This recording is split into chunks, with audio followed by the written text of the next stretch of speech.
Okay, let's unpack this. If you're a student right now, maybe college, grad school, wherever, you are likely facing, well, a whole lot of stress. More than usual, it seems. Our sources point to some pretty staggering stats, like 40 to 55% of college students, they're reporting burnout symptoms, moderate to severe. Yeah, and that's not even the whole picture. Since the pandemic, those numbers have jumped maybe as much as 15%. Mm. It's become a real mental health crisis on campuses. It's not just a tough semester anymore. Definitely.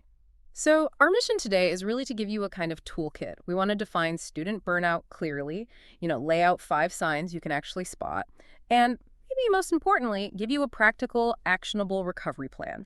This is all based on the strategies in our source material. Think of it as your guide to seeing the problem and, well, starting to fix it. Absolutely. And first, we need to be clear. Burnout isn't just stress or feeling tired. The World Health Organization actually recognized it back in 2019. It's an occupational thing, and being a student, that's definitely an occupation. It comes down to chronic stress leading to 3 main things. 1, this deep physical and emotional exhaustion. 2, feeling detached or cynical about your studies. And 3, your performance just drops. It's a whole system breaking down. Okay, so the first sign, the one that kind of creeps up on you, it's physical, right? This persistent exhaustion, like bone-deep fatigue that sleep just doesn't seem to fix. Even simple stuff, making coffee, walking to class, feels like climbing a mountain. It's your body basically screaming, empty tank. Exactly. And it's weird because the sources say something like 67% of students dealing with burnout, they report major sleep problems even when they're technically in bed long enough. They're resting, but not really recovering. Ah, okay, so that's maybe why sometimes you read the same paragraph like 3 times and it just doesn't sink in. It's not laziness, it's actual like cognitive impact. Why is that deep rest so hard to get? Well, it's because that chronic stress basically hijacks your body's systems. It keeps that fight or flight response switched on so your cortisol levels stay high. And those stress hormones, they physically mess with the deep restorative sleep stages, like REM sleep. You might also notice other things like constant muscle tension, maybe more headaches than usual, or catching every cold that goes around. Right. So if sleeping more isn't the simple answer, we have to tackle it differently. Change how we structure our day. What's the strategy here? It sounds a bit counterintuitive, maybe. It is a bit. You need to implement a pretty strict energy management protocol. The key, according to the research, is structure. We recommend breaking your work into, say, 90-minute focus blocks. Then, and this is crucial, follow that with a mandatory 20-minute complete break. Okay, that 90-20 rule. It sounds great. But, like, honestly, when I think about a typical student schedule, maybe you've got a 3-hour lab or a long lecture, or just a massive project, how do you actually do that 90-20 thing? It feels a bit impractical sometimes. That's a really fair point. It's where the friction often is. Hmm. But the answer is about the quality of the break. If you absolutely have a 3-hour scheduled block, you've got to find 5 minutes somewhere in the middle. Stand up, stretch, grab water, something. But for your own study time, that 90-20 needs to be sacred. And that 20-minute break has to be a total disconnect. No checking school email, no thinking about the paper, get outside, listen to music, just stop. That dedicated off time is what actually lets your cortisol levels drop. That's what allows real recovery. And the data backs it up, this kind of approach. It can cut burnout symptoms for about 65% of students in just like 3 to 4 weeks. Wow, 3 to 4 weeks. That's actually really motivating. It means recovery isn't some far-off dream. And yeah, the basic stuff like sleep hygiene, same sleep schedule, maybe no screens an hour before bed. That's got to be part of it too, right? Oh, absolutely. Essential, non-negotiable, really.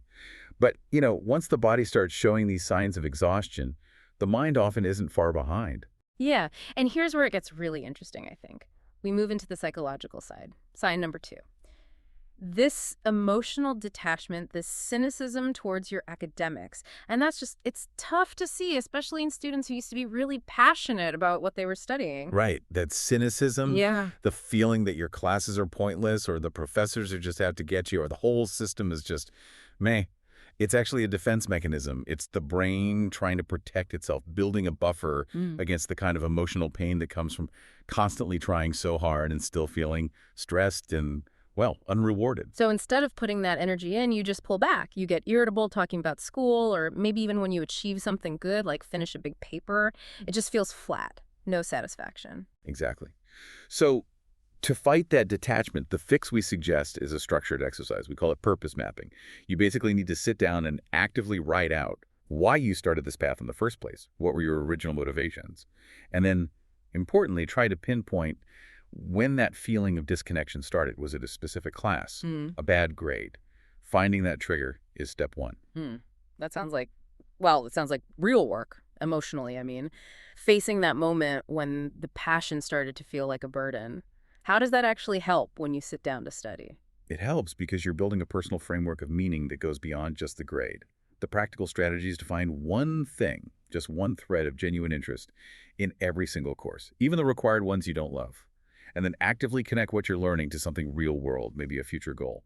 You shift your mindset from, I have to pass this test, to, I'm building this specific skill. It forces you to re-engage, but on your own terms, meaningfully. Okay, that makes sense.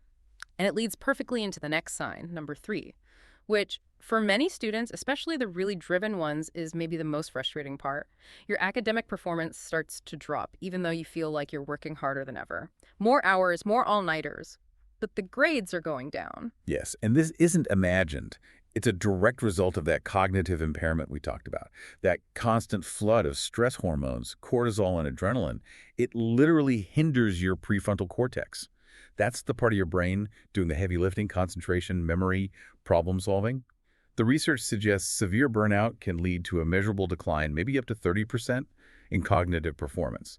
Things like working memory, focus, dealing with complex ideas, they all take a hit. Okay, so that explains the brain fog. It's not about being lazy. Your brain is genuinely drained. That's why you make silly mistakes on stuff you actually know, or why organizing a simple paragraph suddenly takes hours. Precisely. And the fix here is twofold: strategic academic triage and reframing your goals. First, the triage part. You have to at least temporarily let go of perfectionism. During recovery, the main goal shifts. It's not about getting it perfect, it's about getting it done. Aim for good enough work that meets the core requirements. Whoa, hold on. Telling a high-achieving student, someone who's probably been pushed towards excellence their whole life, to aim for good enough, isn't that going to cause, like, a major internal battle? It kind of goes against everything they've been taught. It absolutely does. And honestly, it's probably the hardest piece of advice to follow, but it's critical for breaking the cycle. That pressure to be perfect is a huge driver of the stress.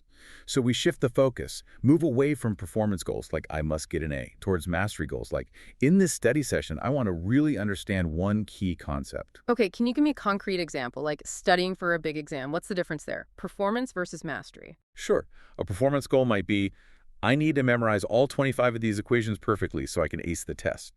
Stressful, right? A mastery goal would be more like, okay, today I'm spending 90 minutes to really get the mechanism behind the 5 most important reactions. I want to be able to explain them clearly, maybe to a friend. See the difference? You take the pressure of the grade off.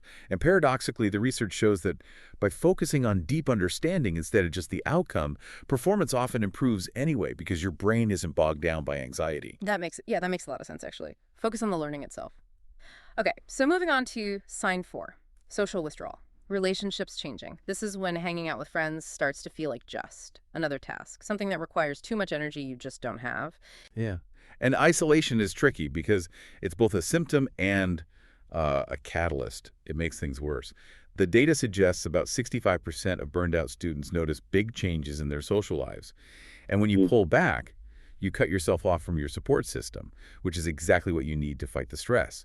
So it becomes this downward spiral, right? You feel disconnected even when you're actually with people. So you can't just wait to feel like socializing again. You need to be proactive, like prescribe connection. That's exactly the idea, a connection prescription. Right. You have to deliberately schedule quality social time.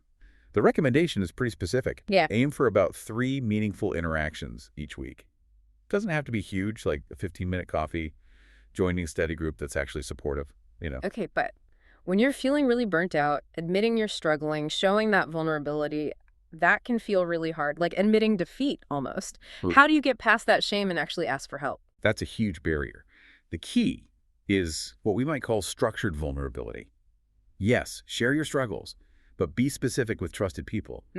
And crucially, ask for concrete, manageable support. Don't just say, oof, I'm so stressed. Try something like, hey, I'm really swamped with this reading for history. Would you maybe have 30 minutes later to just quickly review my notes with me? I see. So you give the friend something specific and doable they can actually help with instead of just dumping the general feeling on them. That makes sense. And the impact is significant, isn't it? I think our source mentioned peer support groups, structured social stuff, can cut burnout severity by like 40% over 10 weeks or so. Yeah, the power of feeling understood and supported in a structured way, it's immense. Which brings us finally to sign 5. This is the deep one. Losing meaning and purpose in what you're studying. The existential crisis hits. Right. This is when you start seriously asking, why am I even doing this? What's the point of all this debt, this stress? You feel trapped. And it's the most severe stage, definitely. We know it has real consequences. Something like 22% of students deep in burnout actively consider changing their major or just dropping out altogether. But the critical thing to understand here is that this questioning, usually it's coming from the exhaustion and the chronic stress talking, not from genuine, healthy reflection about your path. It can lead to impulsive choices you might really regret later. So if you're feeling that way, questioning everything, what's a practical step? How do you reconnect your current academic grind with, a future benefit? Bridge that gap. The fix involves value clarification exercises, but paired with real-world grounding. You need to make the connection between the tough coursework now and your future goals really concrete, really visible. A fantastic strategy is to do informational interviews. Talk to people who are actually working in the field you're aiming for. Ask them how they use the skills you're learning right now. Ah, okay. So talking to an engineer about how they actually use calculus day to day suddenly makes that brutal math class feel, well, relevant. It connects the dots between the abstract pain and the practical payoff. Exactly. Or you could volunteer in your intended field, even for a few hours, just to experience the real-world impact. Yeah. Or even just create a visual roadmap. Literally draw out how Class A connects to Skill B, which leads to Job C. You're reinforcing the why behind the what. You're tapping back into that deeper motivation. Wow. Okay. We've really covered a lot there. 5 signs, from the physical exhaustion right through to that existential questioning, and 5 pretty concrete fixes for each. So what's the big takeaway here? What does this all mean for someone listening? I think the main thing is this. Burnout can feel overwhelming, like it's permanent. But the research is really clear. It's highly reversible. Often, as we said, within just a few weeks, if you start putting these structured strategies into place, and maybe the most important insight, burnout isn't some kind of personal failing. It's not a character flaw. It's not weakness.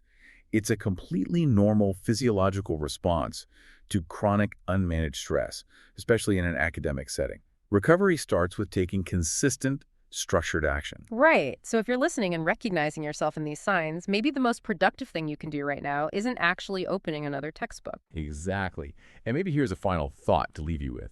You don't build resilience by just gritting your teeth and pushing harder through the stress that just digs the hole deeper. You build real, sustainable resilience by consistently using these kinds of structured recovery strategies, by teaching your brain and body that stress is manageable, that you have tools.